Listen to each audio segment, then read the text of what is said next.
오늘은 아가서에 있는 말씀 가지고 혼인잔치 가는 길, 이런 제목으로 함께 은혜를 받고자 합니다.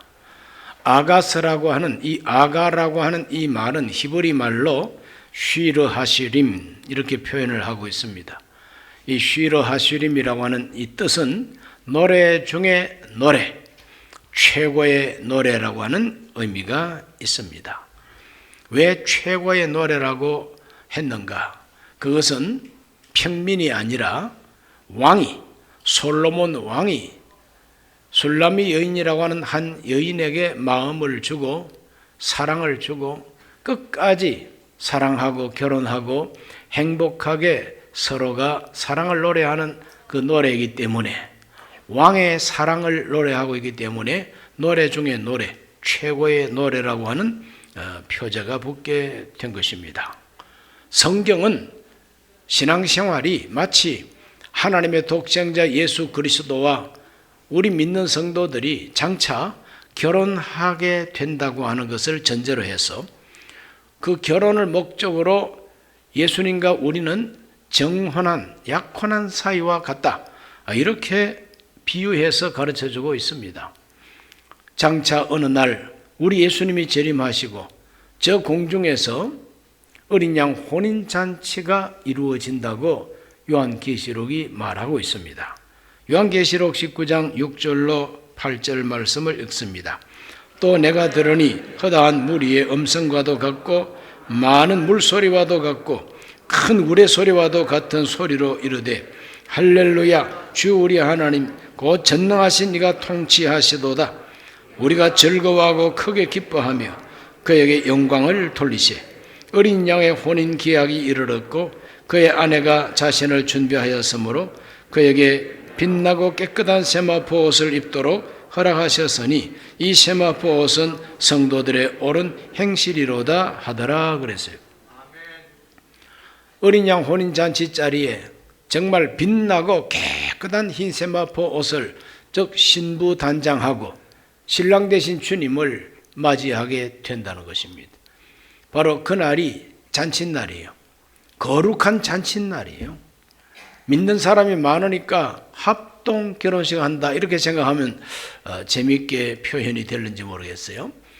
이 지구상에 살았던 모든 믿음의 사람들이 어린 양 예수 그리스도 혼인잔치에 깨끗하고 빛나는 세마포 옷을 입고 어린 양의 신부로서 참여하는 잔치가 벌어진다. 그러므로 우리는 이 세상에서 그 잔칫날을 찾아가는, 혼인잔치를 찾아가는 길을 지금 우리가 걸어가고 있는 것이다, 이렇게 가르쳐주고 있는 것입니다. 요한계시록 19장 9절에는 천사가 내게 말하기를 기록하라. 어린 양의 혼인잔치에 청함을 받은 자들은 복이 있도다 하고 또 내게 말하되 이것은 하나님의 참되신 말씀이라 하기로 그랬어요. 어린 양 혼인잔치에 초청받은 사람들은 복 있는 사람이라고 천사가 말을 하면서, 이 말은 그냥 하는 말이 아니다, 참되신 하나님의 말씀이라는 거죠. 어린 양 혼인잔치에 초청받은 사람은 누굴까요? 바로 저와 여러분 모두가 다 초청받은 사람이고, 우리 성도들이 전도하고 복음을 전하면은 복음 전도 받는 모든 사람이 초청받는 사람인 것입니다. 전도라는 것 자체가 초청하는 거예요. 예수님께로 초청하는 겁니다. 천국으로 초청하는 것이, 그것이 바로 전도입니다. 전도받는 모든 사람들은 복 있는 사람이죠. 그런데 그 진짜 복이 되기 위해서는 초청을 받으면 어떻게 해야 되느냐? 제일 먼저 영접해야 됩니다. 초청만 받고 잔칫날 안 가면은 아무 소용 없잖아요. 초청을 받았으면 영접을 해야 되고 거기에 화답을 해야 됩니다. 솔로몬 왕은 술라미 여인에게 프로포즈를 했습니다. 그 술라미 여인에게 왕된 이 솔로몬이 초청을 했습니다. 어떤 말로 초청을 했는가? 아가서 2장 10절에서 12절입니다. 나의 사랑하는 자가 내게 말하여 이르기를 나의 사랑, 내 어여쁜 자야, 일어나서 함께 가자. 겨울도 지나고 비도 그쳤고 지면에는 꽃이 피고 새가 노래할 때가 이르렀는데 비둘기의 소리가 우리 땅에 들리는구나. 정말 아름다운 동산으로 초청을 받았습니다. 일어나서 나와 함께 가자. 이것이 바로 왕의 초청입니다. 사랑의 초청입니다. 사랑의 프로포즈인 것입니다.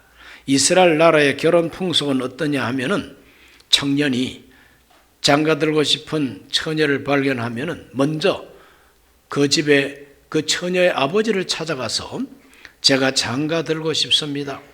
이 집의 사위가 되고 싶습니다. 그렇게 해서 그 신부 아버지가 허락을 하면 그 다음에는 그 신부에게 프로포즈를 합니다. 어떤 방식으로 프로포즈를 하느냐 하면은 좋은 포도주를 이렇게 한 잔 따로 가지고 받아달라고, 이 포도주를 따로서 받아달라고 내밉니다. 그러면 그 처녀가 포도주를 받아서 마시면은 당신의 초청을 내가 기쁜 마음으로 영접합니다. 받아들이겠습니다.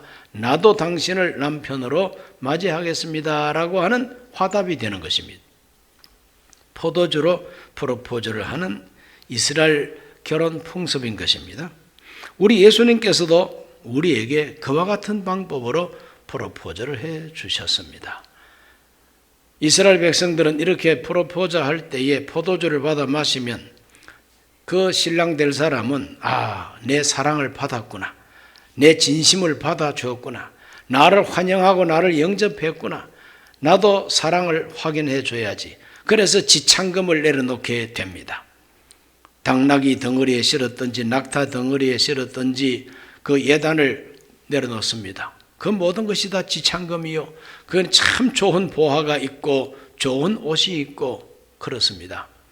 그리고 지창금을 내려놓으면은 그 온 집안과 그 처녀가 이 남자가 진짜 나를 희롱하는 것이 아니라 정말 나를 사랑하고 나를 자기의 아내로 맞이할 작정이로구나 하고 확신을 가지게 되는 것입니다. 그렇게 되면은 약혼이 이루어지는 것이죠. 그러한 관계를 정혼한 사이라 이렇게 말합니다. 그 지창금의 위력이 대단하지요. 그 지창금은 사랑을 확인해 주는 겁니다. 사랑을 인정해 주고 확정해 주는 겁니다. 그래서 정혼한 사이가 되는 것입니다. 우리 예수님께서도 우리에게 그렇게 프로포즈를 하십니다.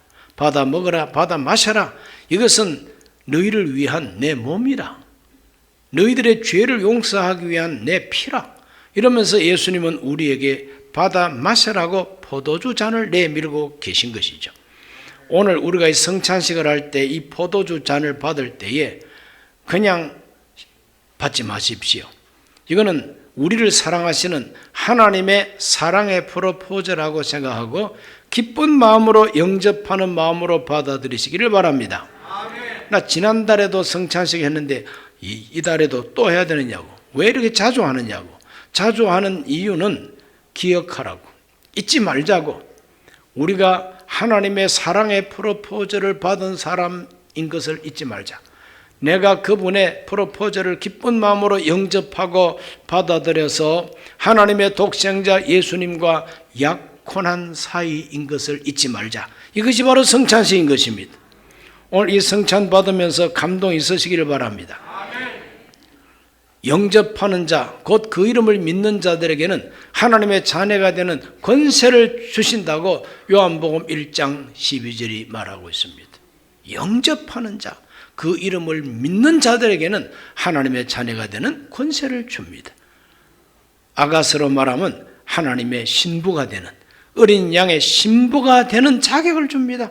정혼하고 약혼하게 된다 이 말입니다. 우리를 위해서, 사랑의 확정을 위해서 지창금을 주셨는데 하나님이 우리에게 주신 지창금이 뭡니까? 그건 바로 십자가의 은혜요, 보혜사 성령의 은혜인 것입니다. 할렐루야. 오중복음과 삼중 축복이 바로 예수 그리스도를 영접한 사람에게 주시는 하나님의 지창금이에요. 그 지창금은 받는 순간부터 누구 거요? 내 거요, 내 거. 누리시기를 바랍니다. 죄를 용서해 주시는 죄 사함을 누리시기를 바랍니다. 성령 충만을 누리시기를 바랍니다. 하나님이 저주를 다 쫓아내신다는 걸 믿으시기를 바랍니다. 우리는 영원한 하나님 나라가 있다는 소망을 우리는 가질 수가 있는 것이죠. 이게 우리의 지참금입니다. 그러므로 영접해야만 됩니다. 기쁜 마음으로 영접해야 됩니다. 왕이, 만왕의 왕이신 하나님이 우리에게 프로포즈를 하실 때 주시는 이 포도주는 땅에 있는 포도 가지고 만든 포도주가 아니죠. 우리를 위해서 십자가에서 보배로운 피를 흘리신 피의 포도주인 것입니다. 생명을 다하고 우리에게 주시는 프로포즈인 것입니다. 그러므로 이 하나님의 사랑의 이 프로포즈를 받고 그리스도 예수와 연합하고 정혼한 사이가 되시기를 바랍니다. 그 다음 두 번째로 준비해야 됩니다. 신랑도 신부도 준비해야 됩니다. 지참금을 받은 것과 함께 정혼 관계가 되고 정혼한 관계가 되면 그때부터 준비합니다. 제일 먼저 준비할 게 뭐냐? 마음 준비하는 거죠. 어떤 마음 준비냐? 이제부터는 나는 혼자가 아니다. 이제부터는 나는 혼자가 아니고 나는 주인이 있는 몸이라는 거예요. 처녀로만 살고 있을 때는 이 머스마도 눈 끔찍해보고 저 머스마도 눈 끔찍해볼 수 있어요. 그러나 이제 정혼이 딱 되면은 함부로 눈 끔찍거렸다가는 안 돼요. 너 누구라고 아무데나 그냥 윙크하고 있어? 주인이 있는 사람이야. 나 이래 봬도 주인이 있는 사람이야. 너 같은 것이 눈 끔찍거린다고 내가 눈이라도 끔찍할 줄 알아? 이런 긍지를 가져야 된다는 거예요. 자부심을 가져야 된다는 거죠. 예수 믿는 우리들은 하나님의 자녀입니다. 예수 믿는 우리는 하나님 아들 예수님과 약혼한 관계입니다. 어디라고 까불어 이게 이렇게 나와야 되는 거죠. 그러므로 믿음의 긍지를 가지고 믿음의 자화상을 가지고 왕같은 제사장이요 거룩한 나라요 그의 택한 백성이 돼. 그래 이제 마음부터 자세를 이제 바꾸기 시작해야 되는 것이죠. 정체성의 변화입니다. 신분의 변화인 것입니다. 우리 교회에서 저기 고려대학 쪽으로 넘어가는 이 고갯길을 홍릉 고갯길이라 그러더라고. 그래서 사거리가 나오면 그 사거리 이름이 영휘원 사거리고 그 영휘원 사거리에서 오른쪽으로 한 100m만 가면은 영휘원이라는 데가 있습니다. 그게 하나의 문화재 구역이에요. 그 영휘원이 뭐냐 했더니 엄상궁 무덤이 바로 영휘원이더라고. 그 엄상궁은 도대체 누구냐? 우리나라의 고종 황제의 마지막 여자였어요. 그래서 엄상궁 사진을 보면은요, 야 정말 이런 여자 선볼까봐 겁나요. 얼굴이 아주 무섭게 생겼어요. 완전히 도라묵강이에요. 키는 작고, 그래 도무지 여성으로서 매력을 느낄 수가 없지만은 웬 말인지 웬 은혜인지 고종 황제가 그냥 이 여자한테 휠이 확 꼽혀버렸어요. 그래서 민비 죽고 난 다음에 그대로 대궐로 불러 들어가지고 애를 뵀는데 그 애가 영친왕이요. 그래서 영친왕도 낳고 이렇게 해가지고 이 엄상궁이 엄귀비가 됐네요. 그래서 조선 500년 동안에 귀비가 된 상궁은 엄상궁밖에 없어요. 못난 것이. 못나도 엄귀비가 돼버렸어요. 저 중국 당나라에 무슨 귀비가 있죠? 양귀비가 있습니다. 왜? 성이 양씨니까. 우리나라는 무슨 귀비? 엄귀비가 있습니다. 아주 엄하게 생겼어요. 그러므로 많은 여성들이 서로 비교해 보면은 이렇게 못나고 뚱보고 작달막하고 이런 여자가 어떻게 귀비가 될 수가 있었을까? 다른 이유 하나도 없어요. 왕이 사랑하니까. 왕이 선택했으니까. 오늘 저와 여러분 이 세상에서 뭐 어떻다 저떻다 누가 뭐라고 하더라도 아무 소용없어요. 우리는 만왕의 왕이신 하나님이 날 사랑하시고 내게 프로포즈를 하시고 내가 그 포도주를 마심으로 말미암아 이제는 정혼한 사이가 되고 약혼한 사이가 되고 이제는 하나님의 사람이 된 거예요. 긍지 높은 자화상을 가지시기를 바랍니다. 그리고 순결을 지켜야 돼요. 순결. 옛날에 만났던 애인 만나면 안 됩니다. 더 이상.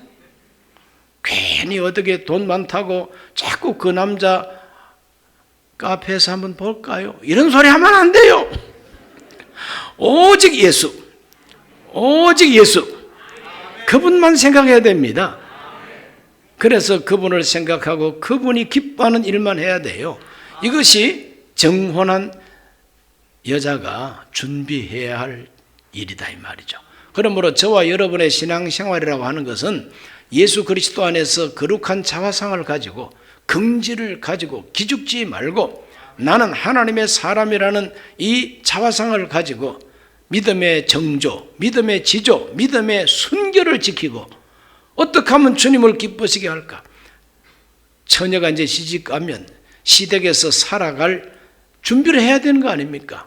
그래서 식구가 몇 명이 되고 거기에 시아버님이 몇 명이고 또 시어른은 성격이 어떻고 시어머니는 어떤 분이고 이런 걸 다 알아가지고 준비해가지고 시집 가자 말자 첫 살림부터 어른들 마음에 들도록 행동해야 되지 않습니까? 그것이 바로 결혼 풍습인데 요즘은 좀 달라지긴 했지만 그렇다고 요즘 풍습대로 우리 예수님을 함부로 대하면 안 됩니다.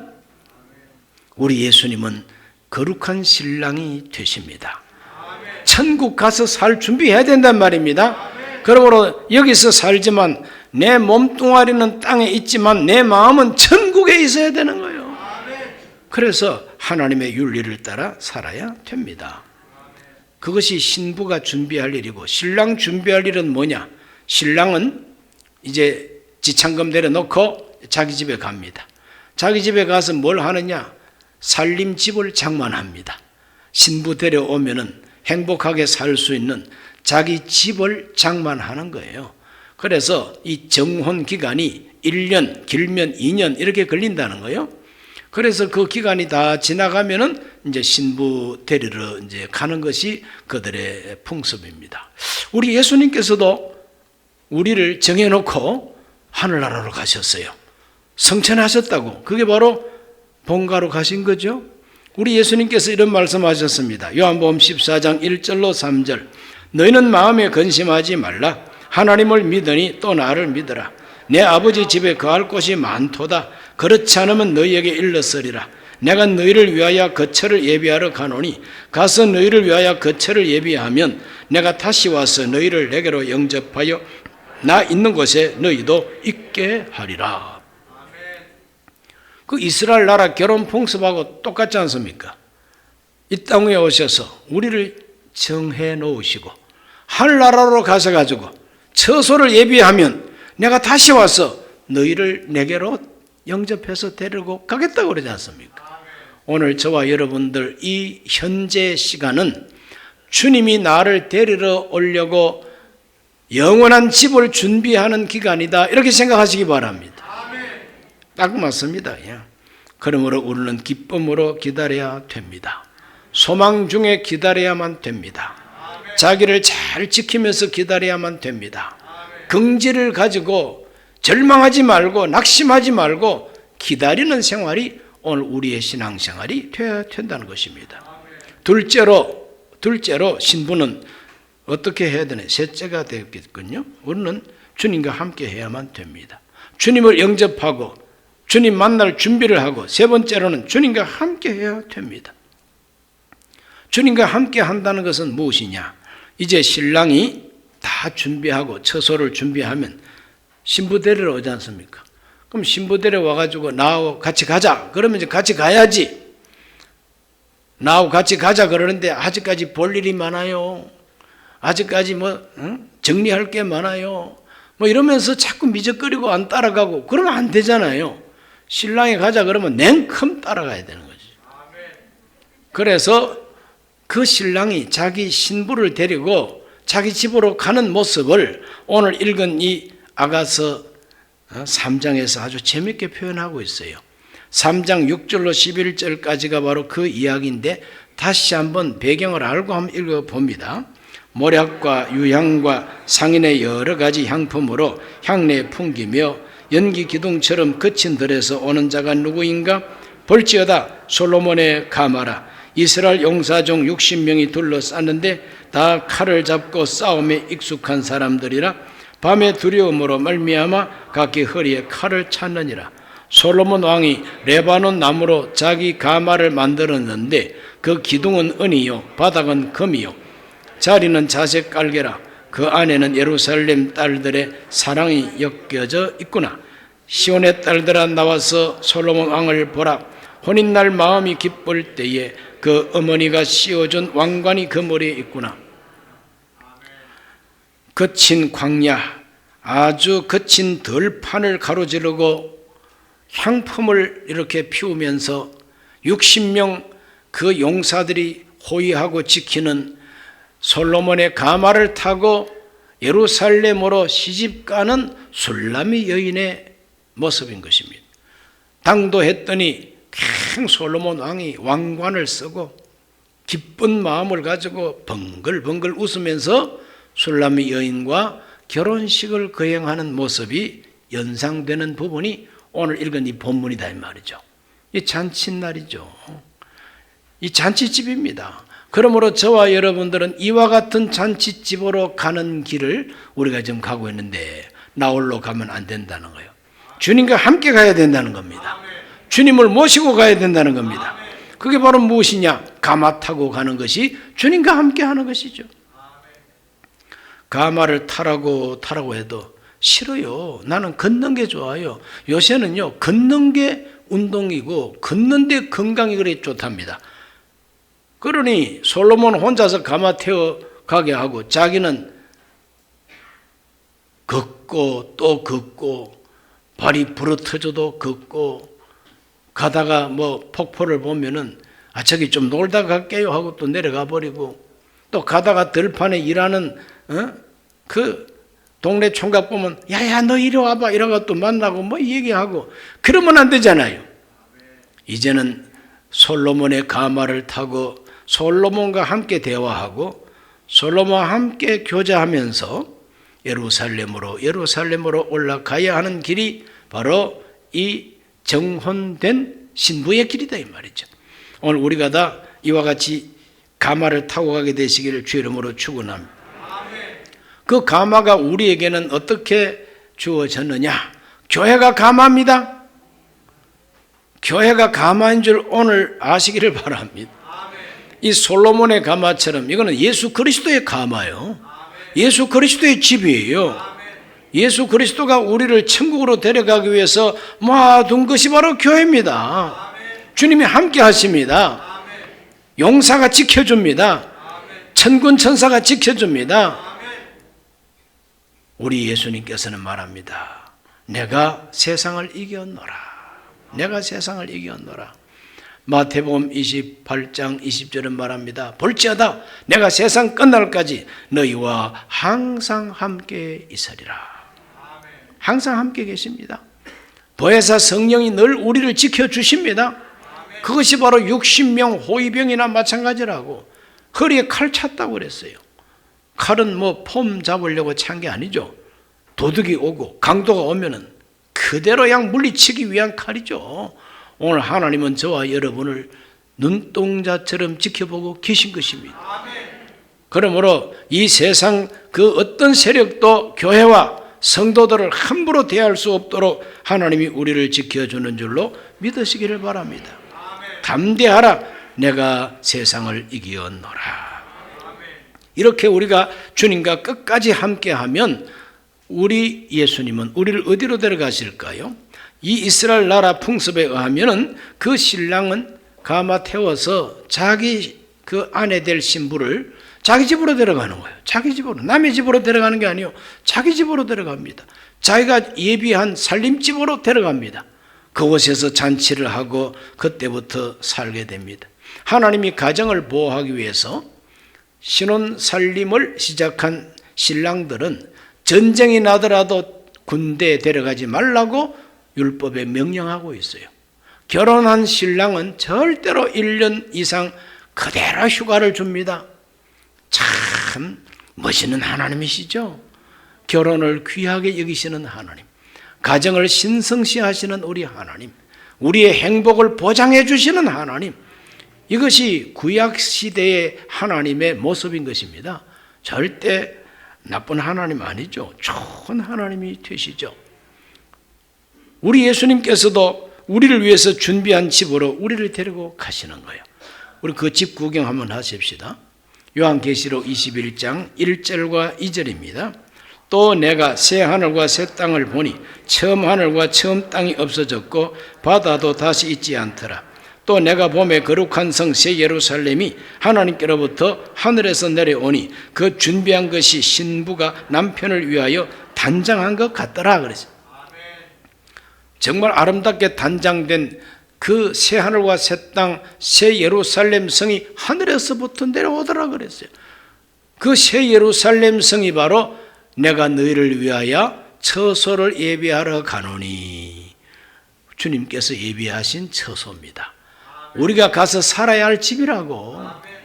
그 집은요, 대문 한 짝 전체가 다 진주라 그랬어요. 우리는 뭐 진주 구슬만한 진주 하나도 그냥 너무너무 값비싸게 사고 귀하다 그러는데 대문 전체가 진주라 그랬으니까 안심하시길 바랍니다. 그 성은 성벽 전체가 보석이라 그랬어요. 성벽 전체가 보석이에요. 그건 시멘트 길도 아니고 흙길도 아니고 아스팔트 길도 아니고 유리같이 맑은 황금길로 쫙 포장이 됐다 그랬어요. 이 성경 읽어보면 그렇게 다 나와요. 그리고 그 집이 무지무지 큰 집이라 그랬어요. 그런 집을, 처소를 예수님께서 예비하고 계십니다. 그 동네 가서 같이 살게 되시기를 바랍니다. 그 동네에서 함께 살 사람들은 땅에서도 서로가 은은 좋게 살아야 됩니다. 이와 같이 하나님은 이스라엘을 위해서 모든 것을 예비하시고 하나님이 행복을 보장해 주십니다. 그럼에도 불구하고 이스라엘 역사를 보면은 유대 왕국 그리고 이스라엘 왕국 사람들은 그 하나님을 버렸어요. 우상 숭배합니다. 그러다가 나라가 망해버리고 말았다는 역사가 이 성경 역사인 것입니다. 마치 목과 같은 거 하면은 약혼하고 정혼을 하고 집장만 한다고 집에 간 사이에 이 처녀가 그냥 눈이 휙 돌아가지고 지참금은 지참금대로 다 받아놓고는 그때부터 딴짓하는 거예요. 그래, 미스터 리는 어느 카페에서 만나고 미스터 권은 어느 카페에서 만나고 이 짓하고 돌아다닌다.